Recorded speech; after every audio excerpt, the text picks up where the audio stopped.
সুপ্রিয় বন্ধুরা দেখেন প্রচুর বৃষ্টি হচ্ছে, কিন্তু বৃষ্টির মধ্যে থেকেও তারা কাজ করতেছে। এখন সিমেন্টের কাজ তো জমায় রাখা যাবে না, জমায় রাখলে সমস্যা। যেগুলোর মধ্যে সিমেন্ট বালি ইট দিয়ে দিছে, যদি এগুলো তারা না করে ব্যবহার না করে তারপরে কিন্তু জমাট হয়ে যাবে, শক্ত হয়ে যাবে, আর কাজে আসবে না। দেখেন এই বৃষ্টির মধ্যেও কাজ করতে হইতেছে। বৃষ্টি নেমে গেছে কিন্তু প্রচুর, ওই দেখেন বৃষ্টি ফোঁটা পড়তেছে।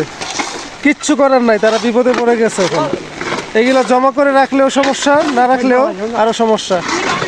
এই যে দেখেন এখন এইগুলো ডালাই কাজটা করে তারা হয়তো করে ফেলবে আর কি, এই পরবর্তীতে উপরে কাগজ দিয়ে ঢেকে ফেলবে। দেখেন বৃষ্টি, প্রচুর বৃষ্টি হইতেছে, প্রচুর বৃষ্টির মধ্যে থেকে কিন্তু কাজ করতে হইতেছে, কাজ বন্ধ রাখা যাচ্ছে না। কাজ এই দেখেন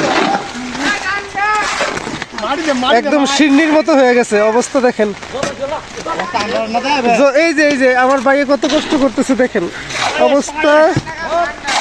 অবস্থা খুবই খারাপ। এই বৃষ্টির মধ্যে ভিজে ভিজে কাজ করতেছে, বৃষ্টির ফোঁটা পড়তেছে। কিন্তু আমি ছাতা মাথার দিয়ে আসছি, কিন্তু দেখেন এই যে ওর অবস্থা। এই বৃষ্টির পুকুরের দিকে তাকালে বোঝা যায় এখন একটু কমছে, কাজ বন্ধ রাখা যাচ্ছে না, বৃষ্টির মধ্যেই কাজ করতে হচ্ছে,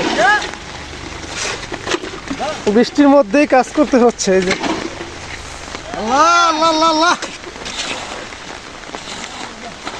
এই যে দেখেন এই যে